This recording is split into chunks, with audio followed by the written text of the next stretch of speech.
I'll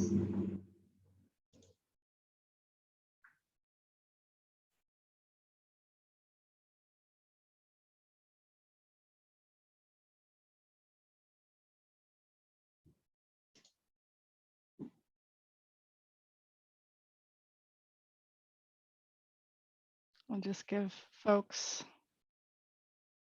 a few seconds to get into the meeting here. I'm seeing people connecting to audio and such, so.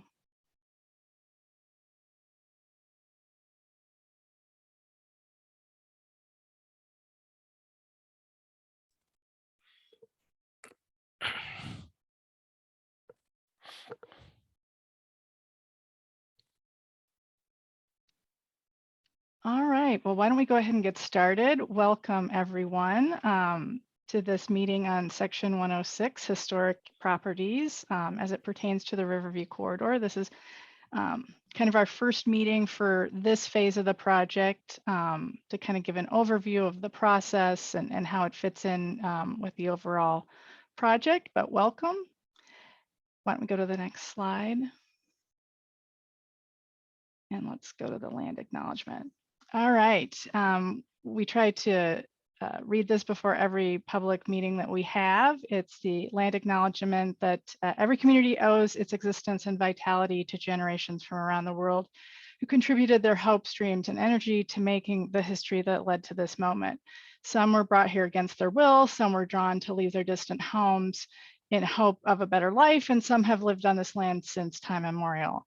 Truth and acknowledgement are critical to building mutual respect and connection across all barriers of heritage and difference. We're standing on the ancestral lands of the Dakota people, and we want to acknowledge the Ojibwe, the Ho-Chunk, and other nations of people who have called this place home. We pay respects to their elders, past and present. Please take a moment to consider the treaties made by the tribal nations that entitle non-native people to live and work on traditional native lands. Consider the many legacies of violence, displacement, migration, and settlement that bring us together here today. And please join us in uncovering such truths at any and all public events. Next slide. So I'm just going to quickly go over kind of the logistics of the meeting. Participants will be muted upon entry to the meeting. Please remain on mute unless you are speaking. Please make sure that your name is displayed. Presenters will pause at intervals after each section to take questions. However, attendees should use the raise hand feature to ask questions during the presentation, and then you can be called upon. Attendees can also use the chat function to ask questions during the presentation. Next slide. So my name is Jennifer Jordan. I work for Ramsey County. My colleague Kevin Roggenbuck is also a Ramsey County staffer working on the Riverview project. And I think if he hasn't joined us already, he might join us a little bit later. But we're joined by our great consultants, Mead and Hunt, Christina Slattery, Kristen Shumler, who are dealing with the histories and architectural histories for the corridor, as well as Two Pines Resource Group. Dr. Michelle Terrell is representing that group. And then finally, Lissa Washington with Formula, who is our community engagement and communications consultant. Those are key members of the Riverview consultant team. So just kind of a quick overview of the agenda today. Introductions and purpose. We'll give you a understanding of kind of what this meeting is about in terms of the information we're going to give you and why it's important to kind of understand Section 106. I'll give an overview of the Riverview streetcar project to kind of ground you in where we're at in terms of the project and the process. And then really our cultural resources team is going to delve into the Section 106 National Historic Preservation Act and what it means to participate in Section 106. They'll also talk about the National Register of Historic Places, the Cultural Landscape Study, and then next steps. And we'll have Q&A after, I believe, every section. Next step. All right, so the meeting purpose. We're here to share general information about the Riverview Corridor Modern Streetcar Project. This is a specific meeting to share information about the Section 106 process as it relates to the Riverview Corridor Modern Streetcar Project, and then talk about the public participation within that context. Another meeting purpose is to get your input on known and potential historic properties, and we have a tool that we will demonstrate during this meeting to help gather that input. Next slide. All right, so the project overview. This is a slide not meant for you to really see or read any of it, but it represents our current and future transit network as it's built out. So we've got the existing green lines and blue lines and arterial bus rapid transit lines that are in service, but then we're also working on specific future transit investments. So up towards White Bear Lake to downtown St. Paul, we're working on an arterial bus rapid transit line called the Rush Line. We're also working with our partners in Washington County on the Gold Line, which is also a bus rapid transit line connecting Woodbury to downtown St. Paul. And then finally, kind of the completion of the transit triangle. And the purpose for the meeting today is the Riverview streetcar, which would be connecting downtown St. Paul to the airport and the Mall of America along West 7th. So that kind of gives you the greater context of how our work fits into the larger regional vision. So the locally preferred alternative for this particular transportation improvement is a modern streetcar. And what that means is it functions very much like a light rail vehicle, similar to the blue and the green lines, but it does have the opportunity to be able to be in traffic with cars. So it's different. It's something that we've never done here in this region. It would be connecting, like I said, downtown St. Paul at the Green Line. So the streetcar would actually interline with the existing Green Line tracks and then follow along West 7th down through Fort Snelling to the existing Fort Snelling station and interline with the existing Blue Line tracks and then travel along down through the airport and to the Mall of America. So that is the transportation improvement that we've been working on and that we're working on in this phase. And this phase, which if you'll go to the next slide, what are we doing now?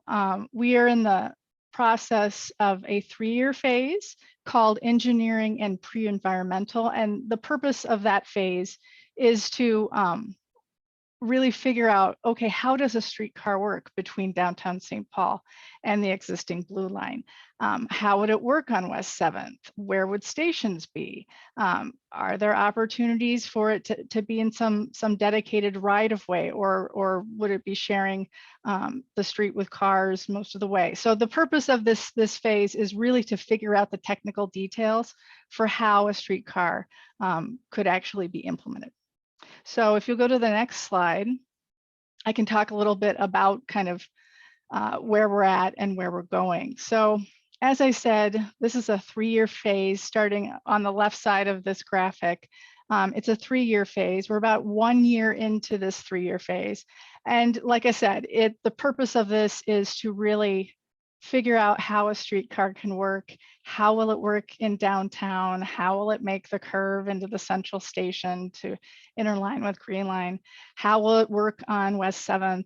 And then how will it reconnect up with the Blue Line? So it's a very intensive phase in which we're really trying to figure out the details on how this would work. But once that's completed, and once we figure out we have a viable alternative to move forward, it would move into the next phase, which is project development. And that's a 2-year phase in which we'd actually complete the formal environmental work for the project and start to advance engineering and design. And once that phase is completed, it would move into engineering, and that's another 2-year phase in which you move through 30%, 50%, and 90% design, and really you wind up with a set of plans that allow you to move forward towards construction, which is another 3 to 4 years. So implementing transportation projects is a very, very long process, and while we'll continue to engage the public throughout, it is a long process and it's hard to kind of keep up with it. But that's where we're at with this particular project at this point. Next slide. So, this gives a little bit more detail on what we're going to be focusing on during this phase, which a lot of it I've already covered. But, we're going to be figuring out how does it interconnect with the existing light rail transit connections that exist in downtown St. Paul and at Fort Snelling with the Blue Line. So we have to figure out how can a streetcar do that. And we're confident that we can figure that out. The technology between the rail cars that they have would allow that. It's just really figuring out how those technical details come together.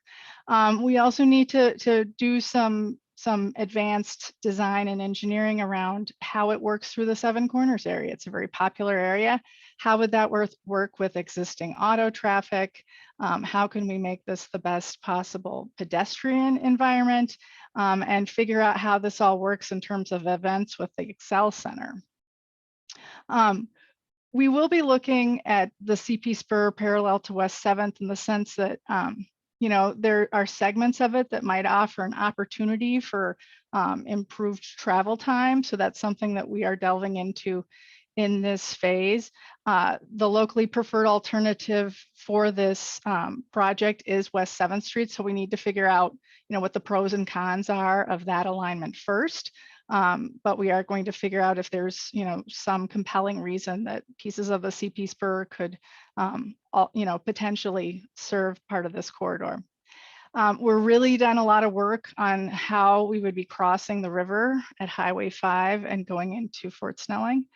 And then we've also completed quite a bit of work on how this would go into the Blue Line at the Mall of America and what that means in terms of how the Blue Line is currently operating and what the station configuration would be like there. Also during this phase, we're really going to be focusing heavily on figuring out what segments could be dedicated or which would be shared with auto traffic.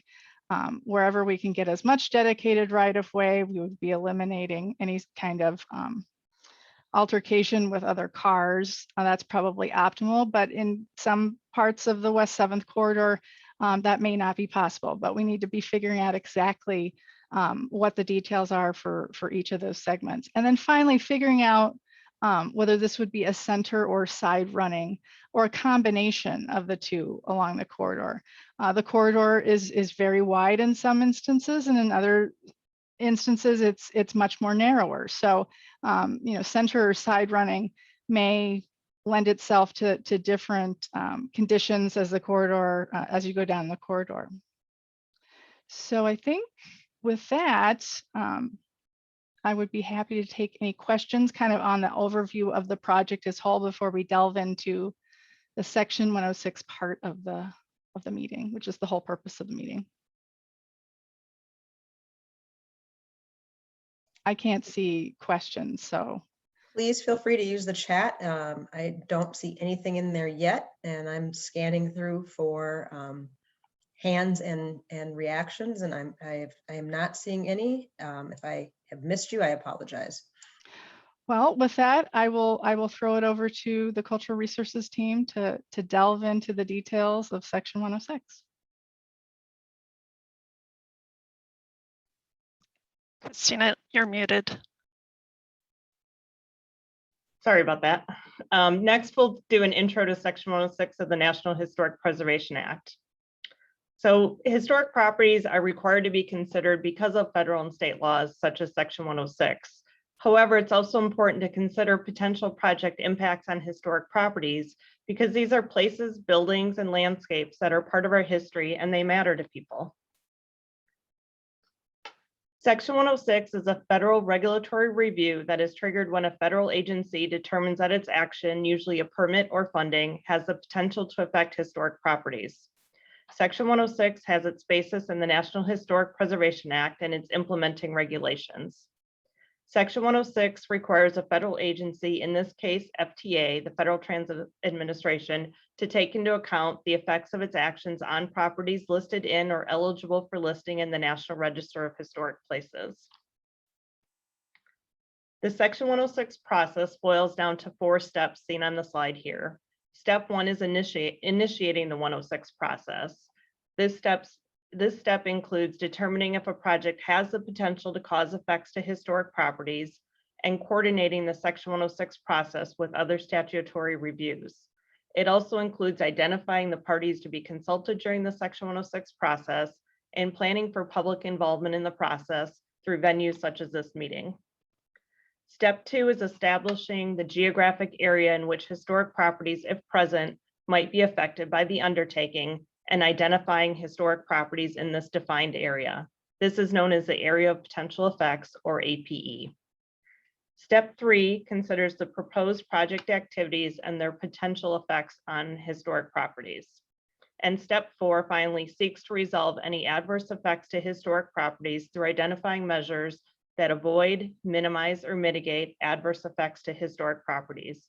Throughout each of these steps, the federal agencies identifies parties who have an interest in the project's potential effects on historic properties and consults with them about any such effects. For the project phase we are in, which is the engineering and pre-environmental phase that Jennifer mentioned, we'll be focusing on steps 1 and 2 of the Section 106 process, initiating Section 106 and identifying historic properties. The Section 106 process in steps 3 and 4 will be completed in later project phases. So who participates in the Section 106 process? Final responsibility lies with FTA as the federal agency, but certain parties are entitled to participate in Section 106 consultation, and these parties are identified and invited into the process by FTA. These include Ramsey County as the project applicant, the SHPO, Native American tribes, and other organizations and individuals with a demonstrated interest in historic properties, such as property owners, neighborhood groups, or local units of government. In addition, other federal agencies may also participate. More background on the Section 106 process and information on being a consulting party is available in this brochure seen on the screen, titled A Citizen's Guide to Section 106 Review. This brochure is available online, and we'll put the link's already in the chat box. And at the end of the presentation, we'll provide information on how you can request to be a consulting party. So I'll pause here for any questions on the background of the 106 process before we move into a discussion of how we identify historic properties in the National Register of Historic Places.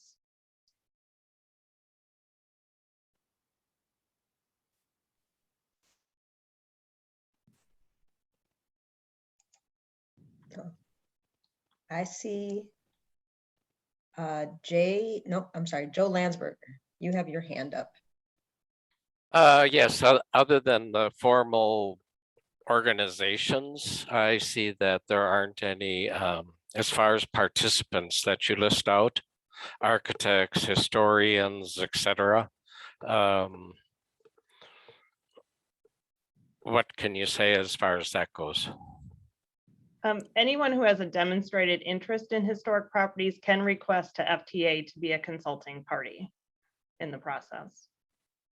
But aren't you going to reach out to the historians and architects, etc.? We certainly will as we get into the identification phase, and we'll talk about that where we're looking to identify what historic properties are in the area of potential effect as it's defined. Yeah, we'll certainly reach out to local historical societies, local historians like yourself, and try to gather as much information as we can. And this meeting is also another way we're trying to gather information about sites, historic properties that have potential in the project area that the public is aware of.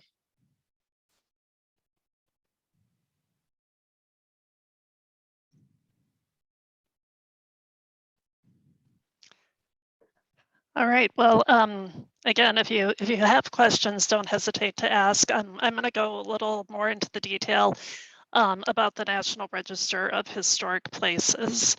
So the National Register of Historic Places is the official list of the nation's historic properties. So these can include buildings, structures such as a bridge, objects such as a monument, sites, which could be like a park or a landscape or an archaeological sites, as well as districts, which are a conglomeration of properties together that convey a historical significance, like a downtown commercial district.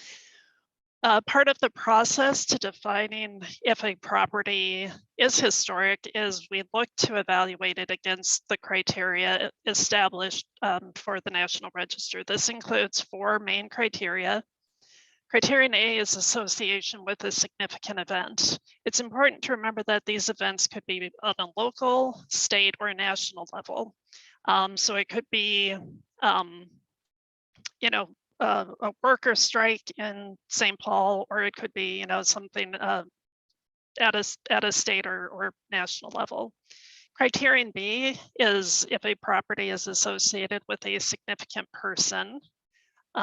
Criterion C is where we really focus on the design and construction of a property. So it could be a vernacular type of house, or it could be a highly designed property designed by an architect, but it really focuses on properties that have that significance for the way they're built, designed, and constructed. And then there's also criterion D, which is if a property has information potential that's important to history or pre-contact history. Often this is associated with archaeological sites, though in some cases it can be associated, say, with a building that is constructed in a very unique manner. Not only does a property get looked at to see if it has significance, that's the first step, but then in addition, we have to look at the property to see if it maintains integrity. So if a property was associated with a significant event, but it's been altered to the point that, there's really no connection to that time period, that can be an issue for determining a property as being eligible for the National Register. The 7 aspects of integrity that we look at are the setting of a property, the materials from the period of significance, where it's located, workmanship and design, as well as feeling and association. And also depending on why the property is historic, so which of those criteria, some aspects of integrity can be a little less robust than others. So it's not just sort of a checkbox thing, it's really looking at the property, understanding the associations, the events, the time periods, and then looking at that integrity to see if it qualifies for the National Register. So I'm going to just give a few examples of properties that are along the Riverview corridor that are currently considered historic, just as a means of examples to show you how these different criteria can be applied to properties. And what we're hoping, is through this meeting and others that this will, maybe spark, some of your thoughts or knowledge about important people, places in this general area along West 7th. So here we have a property, the 1887 Czechoslovak Protective Society Meeting Hall. So this served St. Paul's Czech American community.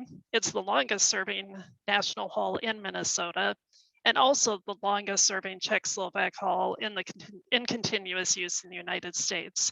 So this property, which probably many of you are familiar with, is eligible for the National Register because of that association with these historic events, so that criterion A consideration.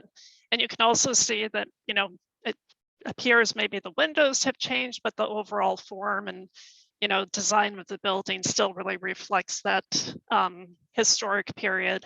So this would be a property that has significance and integrity. The property, the Manhattan Building, which is in downtown St. Paul, is actually eligible or listed on the register for multiple reasons, but we're highlighting it here because of that criterion B, association with a significant person in the past. So this is an 1890 Renaissance Revival bank and office building, and it dates to that early, development period in downtown St. Paul in the 1880s and 90s. So it is significant for those reasons, but this is an example of a property that's associated with an important person, in this case, Clarence H. Johnston Sr., who served as state architect and was a tenant in this building from 1891 to 1931. So again, association with an important person, it's typically where they do their important work, like serving as an architect or a lawyer or a doctor. So this is just an example of Criterion B property. Criterion C, which was that design and construction aspect, this example here is the 1885 to 1887 Justice Ramsey stone house. This is, we believe, the oldest known house still standing in St. Paul. It's a very well preserved pioneer cottage, and it exhibits fine masonry of local limestone. So this property is significant for that design. And as an example of this well-preserved pioneer cottage. So again, Criterion C. And here I'm gonna turn it over to the archaeologist who's working with us on this project, Dr. Michelle Terrell from Two Pines. Thanks, Kristen. I'm going to provide an introduction to some of the less visible types of cultural resources. The first of these is archaeological sites, which are the remains of our shared human past. Sites may consist of artifacts, which are what you typically associate with archaeologists, things like in this picture, or fragments of pottery sherds. But they can also include what archaeologists call features, which you could think of as non-portable artifacts, such as foundations, cellar holes, or trash pits. An example of significant archaeological resources are those associated with Fort Snelling. Information on many of the early aspects of the occupation of the Fort Snelling area are only preserved in the archaeological record. And because of their information potential, or their Criterion D potential, archaeological deposits are recognized as contributing to the Fort Snelling National Register Historic District. Next slide, please. Traditional cultural properties are another type of cultural resource. They're also referred to as TCPs. Traditional cultural properties are eligible for the National Register based on their strong association with the cultural practices or beliefs of a living community. TCPs are rooted in that community's history and help maintain their continued cultural identity. TCPs can be districts, sites, buildings, structures, or objects, including natural areas or features. An example of a National Register listed TCP near the Riverview corridor is Ohe, also known as Pilot Knob, which is located on the Mendota Heights side of the Minnesota River opposite Fort Snelling. This hill was listed on the National Register in 2017 as a site associated with the cultural traditions of Dakota people and used by them as a landmark and a gathering place for ceremonies and burials. Next slide. Lastly, I want to highlight cultural landscapes, which are geographic areas encompassing both cultural and natural resources, and which may be significant for their association with an historic event, activity, person, community, or for their aesthetic value. Contributing elements can be all the types of properties that we have previously discussed, as well as natural elements. Cultural landscapes can be designed formal landscapes, if you think about the National Mall in Washington, D.C., historic sites like the Gettysburg Battlefield, or informal landscapes that reflect a particular period, custom, or social behavior, like a rural agricultural district. It can also be ethnographic landscapes, within which the relationship between the natural and cultural resources are significant heritage resources for an associated community. A local example of an ethnographic cultural landscape is Imni Jashka, also known as Dayton's Bluff in St. Paul. The burial mounds atop the bluff were listed on the National Register in 2014, but as demonstrated by a recent cultural landscape study, their significance is part of a larger Dakota ethnographic landscape that encompasses the bluff itself, the views from atop it, as well as the caves within the bluff, the springs that emit from them, and the relationship of all these features to each other and to the river. Previous studies have suggested that a similar ethnographic landscape surrounds the confluence of the Minnesota and Mississippi rivers, known as Bedote, which is why the Riverview Project Cultural Resource Team is undertaking a cultural landscape study of the area. Kristen? All right, thank you, Michelle. So the first step in trying to figure out what historic properties are present is looking at what has already been identified. This step has been completed for this project. We work closely with the State Historic Preservation Office to look at their inventory for properties that are known, so properties that have already been listed or determined eligible for listing on the National Register. We also have properties that are maybe inventoried but haven't been formally evaluated yet. We look at previous surveys. So this is both surveys for above ground resources as well as archaeological resources. And Michelle and her team, will also look at the corridor for, what sites are known and what areas maybe have not been heavily disturbed, so may have the potential to contain intact significant deposits, or those areas where there has been a lot of previous ground disturbing activities. So this is the important sort of first step, but but it's an important part of the 106 process to not just base it on what is known. There also has to be additional survey to see if there are other properties out there that haven't yet been looked at, or even properties that have been looked at, but that, you know, our perception of history in the past changes throughout time. So we will often reevaluate properties that haven't been looked at in typically like over a decade. Another really important step in the process is to really understand the historic context of the area. This allows us to look in primary and secondary sources to understand what are the important trends, events, dates of development along the area. Previous to the work that we are currently doing, Ramsey County worked with the Minnesota Department of Transportation's Cultural Resource Unit to develop this historic context for St. Paul along the West 7th Street. It doesn't include crossing the river or downtown. It's really focused along West 7th. This is not meant to be the end of the context development. This was a step to really help sort of everyone put their arms around, you know, what are some of the major themes out here to sort of help anticipate the level of effort as future phases continue. But it's something that throughout these next phases, we will continue to refer back to, but also add on to. I see that someone has their hand raised. Yes, Paul does. Hi, this is Paul Hart. I'm from the Fort Road Federation. I'm not speaking for them, but I'm just curious. What will the route be for a possible route be close to the Fort Snelling Golf Course? I know that there is a historical marker close to the clubhouse at the golf course marking a treaty signing site. But I'm just curious, do you know right now what this route might be close to the golf course? Thank you for that question. Jennifer, do you want to answer that? Yeah, I can take that.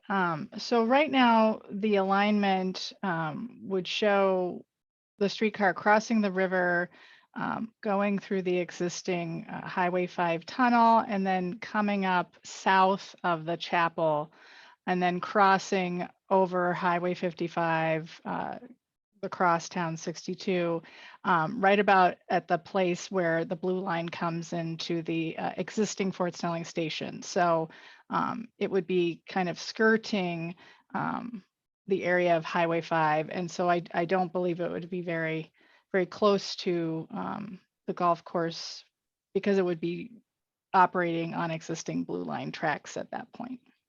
Okay, good. Thank you. Yep. Yes, Mr. Landsberger. Yeah, I didn't quite understand when you were referring to West 7th Street and the area, how it would be treated or considered, and then it stops at the river. That whole sequence I missed out. Oh, yep, and sorry if that wasn't clear. What happened previous to the work that we are currently under contract for was that Ramsey County worked with the Minnesota Department of Transportation's Cultural Resource Unit to develop this historic context for the Riverview corridor along West 7th, but it did not extend across the river into the Fort Snelling area or beyond. It really focused on the West 7th area because there was a lot of information on Fort Snelling. There had been a lot of recent work in downtown. There has been a lot of work, as you know, along West 7th, but not quite as much. And so this was sort of a first step to try to get a sense of how many major themes, property types we might expect to see out there as we move into future phases. So this isn't meant to be the beginning and end. This was just sort of that preliminary context that was developed. And Lisa will also be putting a link to this in the chat so that people can access it. It's available online, and we would welcome people to review it and, provide comments and thoughts. Does that Mhm. answer your question? Yeah, just for clarification purposes, I don't know how many people are aware of the River Corridor and West 7th Street, but there are 7 buildings that are on the historic register in West 7th Street alone, and 2 historic districts. And just as a point of information, when you're illustrating your presentations in the future, if you could use more of them as illustrations rather than like Dayton's Bluff, which is not part of our the area under consideration, let's say. Yep, thank you. We appreciate that. I think, the Dayton's Bluff reference was, I think, more as a recent example of the cultural landscape study. There hasn't been one of those specifically in this area. It doesn't mean that there won't be. As we move into studies, that's the kind of information that we look for. But I think that was just highlighted as that type of an example. So again, part of the purpose of having public meetings is, we have a team of historians. We will be consulting with the State Historic Preservation Office, Native American tribes, many other agencies. And there's often a lot of information that we can find about important historic trends, people, and properties. But we don't know the area in the same way that the public who lives here does. And so a really important component lives or works or visits in this area. So a really important component of this process is for us to ask the public, what is historic to you? What places stand out to you as having some of those associations with important events? Again, whether it's local, state level, or national. And so that is part of the reason for having this meeting. We welcome feedback in many ways. We can have a conversation here. There will be emails at the end if you want to write into us to tell us of different properties that you think might warrant further investigation. And this is also going to be open for many years, like that slide that Jennifer showed. This is going to be sort of ongoing for a while. But we did want to share with you a tool that we've created that is hopefully a fun and sort of efficient way to let us know about places. So I'm going to stop sharing the presentation. So just give me 1 second. And can everyone see? So again, Melissa will be putting a link to this site in the chat. It's also available on the Riverview Corridor website. And when you first go to the site, it sort of brings up this background information talking about what we're talking about here tonight, like what are historic properties. We know that there are some already that are identified, but we're trying to identify new ones. So this is just a little information about the site. But then here you can see that there is a map that's sort of georeferenced, and it shows the current locally preferred alternative. And then this is a place where people can go in and put in information that they have, so they can, you can click on this, identify a historic place. You could zoom in and, say that you believe this building is important. You have a chance here to explain why, an early business building, I can't spell correctly. If you know the name or the address of the place, you can put it in here, and then it gives you a chance to put in your name and email if you wish to be contacted to have further discussions on it. So this is like a good place to get some ideas out there to help us, maybe target some of our research and identification efforts. Will you show them that it goes into the aerial view as well? Sometimes I think the gray on gray kind of figure ground doesn't really serve justice. So if you go in the bottom right corner, there's an aerial version, so you can Thank you. see where you're at a little bit better, maybe. Yep. Yeah, that's very helpful. Thank you, Alyssa. So yeah, you can go in here and you can put multiple places in. So yeah, I saw that somebody had their hand raised.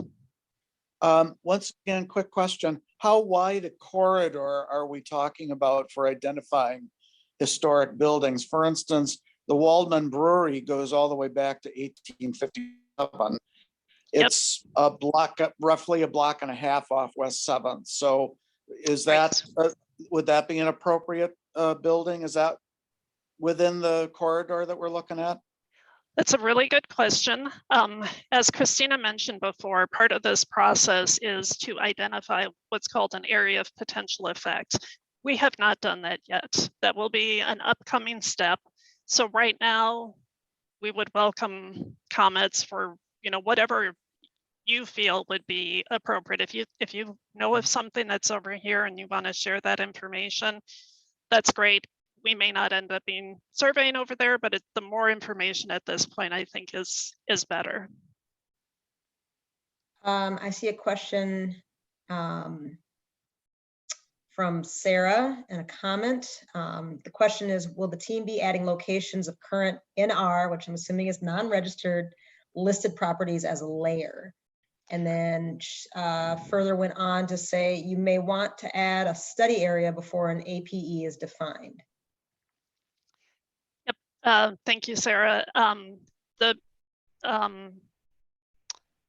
Yes, adding a study area might be something that we decide to do. We, again, still haven't specifically defined the boundaries of that, but as you can see, we do have existing properties included. So, here's the Irvine Park Historic District, the Alexander Ramsey House.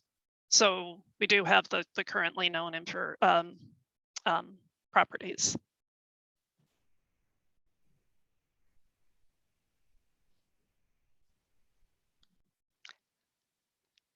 Does that answer your question, Sarah? Sarah said thanks. Yes. Yeah. I had to find my mute. Yeah, thanks. I think when you first zoomed in on the map, we weren't near any historic properties, but now, yeah, I see them. Yep. I see them all there, or so far. And Sarah, this is Christina. We've also included the locally designated sites. We've just kind of lumped them in all as historic cultural sites at this point. So people would know that those are sites that have already been, recognized and we have information on. But did you include those that have been formally determined eligible? Yes. Yes, okay. Yep, so listed, formally determined eligible, local designation. Great. So again, a link has been provided in the chat. You can also get it from the website or by contacting one of us. And this is going to be open for many years to come. So, it's not a one and done thing. If you think about things and want to go in here and add it, that we would appreciate that. So I'm going to just pull up the PowerPoint again, but we can always go back to that if necessary.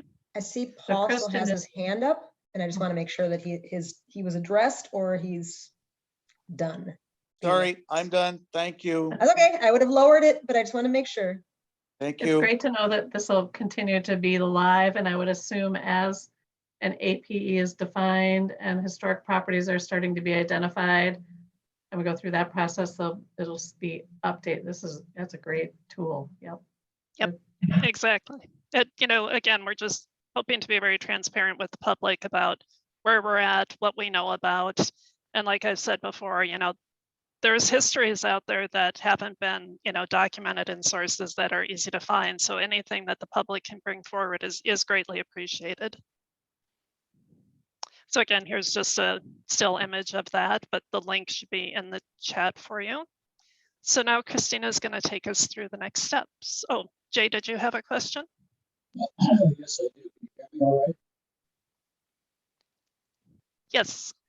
Okay, fine. Sorry, I'm having a little audio trouble, but the question I have, basically, let me just give you the background. I live in the Lowry building, which is 18th Street. something You know like what, that. Jay, I am sorry. I'm having trouble hearing you. Is your microphone? Uh,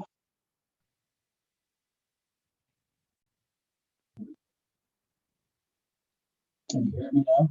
No? Yes? Maybe a little better. Try again.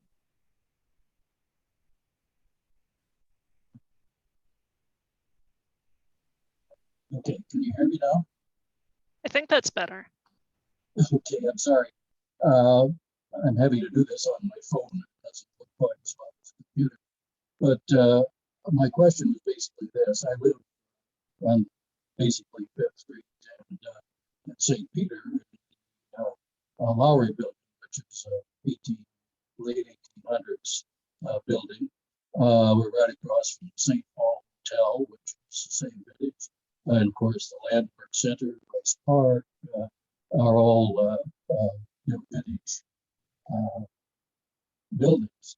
And the way the original LPA is laid out, it involves using that street and putting stations, as I understand it, at Washington, which is western side of Rice Park, and Fifth and Washington, and also Sixth and Washington.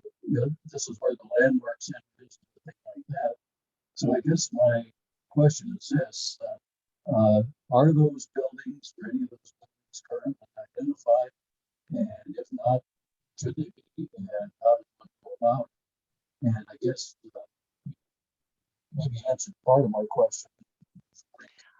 I will say that I was still having a little bit of difficulty, but I think you were hearing you, but I think you were asking about along Fifth and Sixth and the buildings there, and if they've been already determined historic. Is that correct? That's correct. Okay, so there is an existing historic district, this kind of traffic cone shaped boundary called the Rice Park Historic District. I think the St. Paul Hotel is actually now part of that, but that is individually considered historic. The Landmark Center, I believe, is on the National Register. So there's been a lot of surveys down here. The Ham Building is also, in part because there have been recent, the Gold Line project and other downtown St. Paul projects. But here you can see any of these properties that have that little red square, or if they have this orange outline, are already known historic properties. Okay, thank you. The concern is that you seem to not have identified what the actual vehicle is going to find this route. And the concern I have is that my understanding is that it's going to require 200-foot station platforms. And if you're familiar, or probably judge from the map, but basically Rice Park and Washington Street, that block is only 200 feet wide. And it just I hope that we'll be taking those kind of things into account in the design of the project to try to squeeze that on Fifth Avenue, Fifth Street. But I just want to point out the way the LPAs, or at least my understanding from recent discussion, there's some real problems as far as size of station and placement of tracks and the proximity to these historic buildings and properties. So I just want to assure just want to assure that those are Yeah, and again, I'm sorry, I apologize if it's me. I don't know if others were having some difficulties, but were you asking about the type of station and if it's going to have the wire overhead and also the length of the platforms? No, I was asking about the, excuse me. Yes, I don't care about the wire necessarily. The length of the platforms, my understanding that to be about 200 feet, which is the same length as a block in that historic district. So, that I just want to throw that out as very concerned. Okay.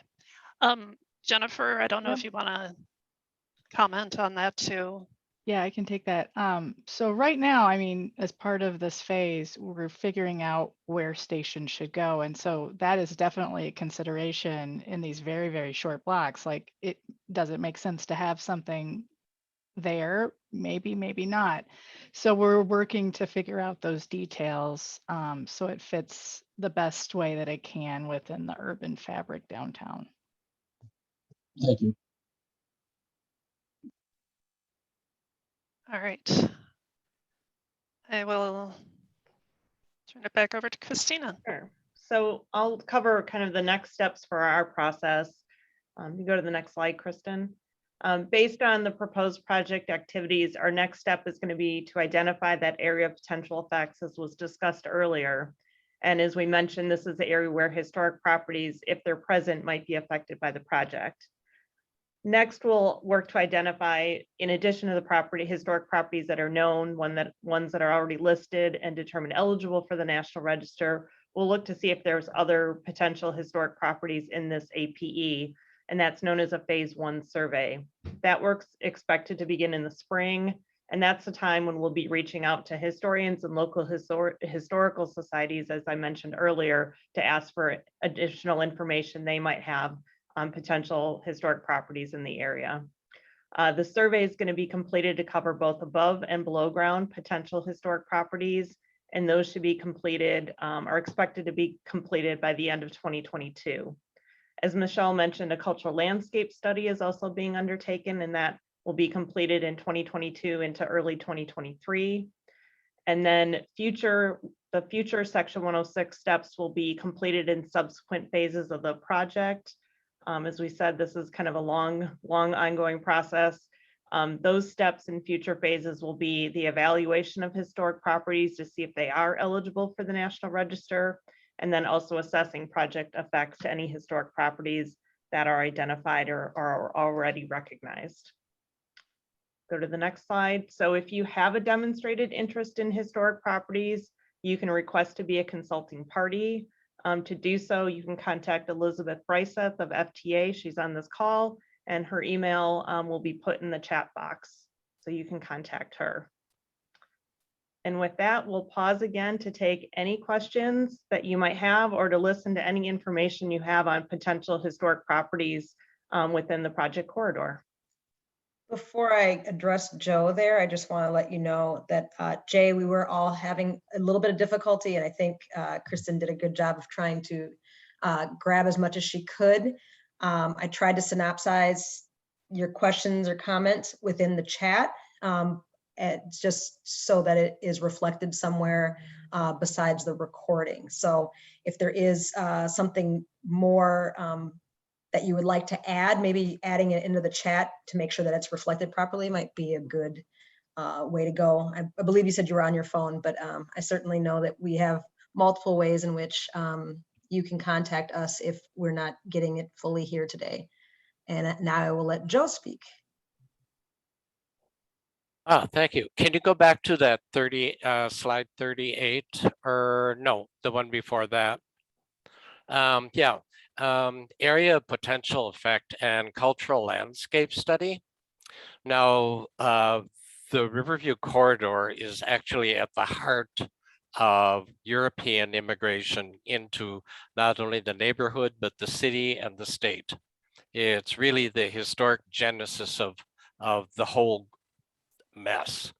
And so I would like to advocate for a broader definition of the area and the impact of transit into this area, because beginning in 1838, you have that historic beginning, and the corridor really was the first thoroughfare, if you will, of the state, connecting the emerging township of St. Paul and Fort Snelling.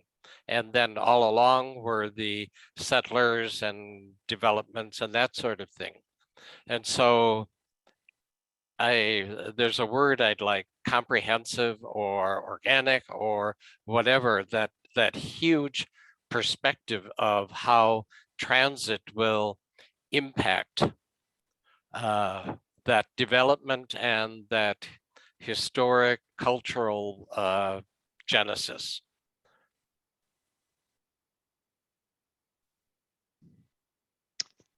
Thank you for those comments.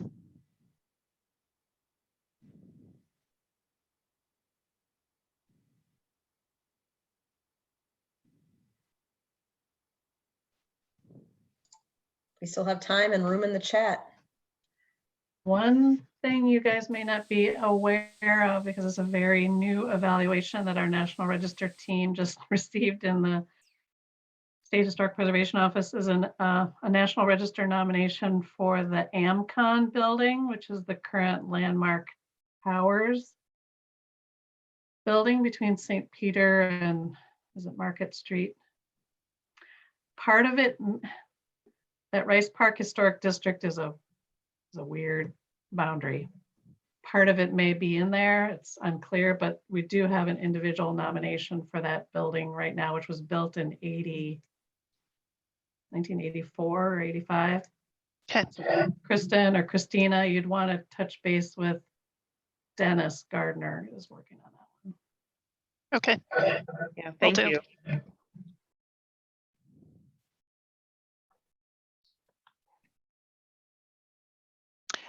And that actually brings up an interesting point too. You know, oftentimes people think of historic properties as being 50 years old or older, and certainly within this process, that is sort of a benchmark that, you know, we look at, but there are ways in which properties from the recent past can be considered historic. It has to go through sort of extra justification and has to be demonstrated to be of exceptional significance. But we encourage you to, again, at this point, share with us information on any property, regardless of the age, because again, there can be those places out there that are of exceptional significance. They can be eligible if they're less than 50 years in age.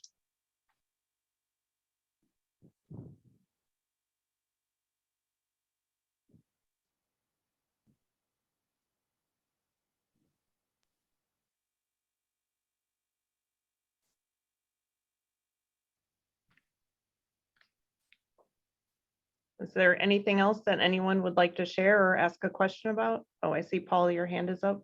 I'll just say that I'm going to pass this information along to the Fort Road Federation Board and ask them if they want to become one of the groups that's involved in this process. I hope they will.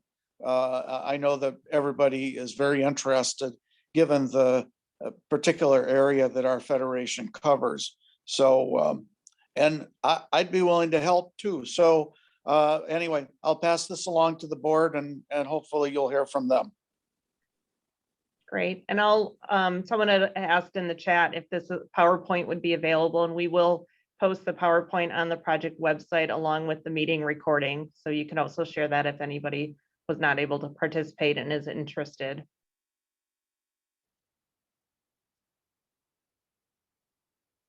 All right, well, I thank everyone for their great questions. I think it's been helpful to the Cultural Resources team to hear all of you point things out.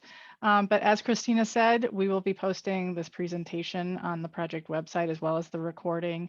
Their contact information is reflected there if you have specific questions. The tool that was demonstrated is also available on the project website.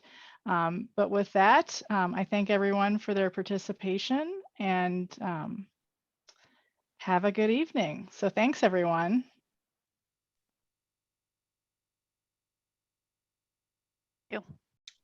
Thank you. And I see that Jay has added a little bit more clarification around what he was saying. So I appreciate that.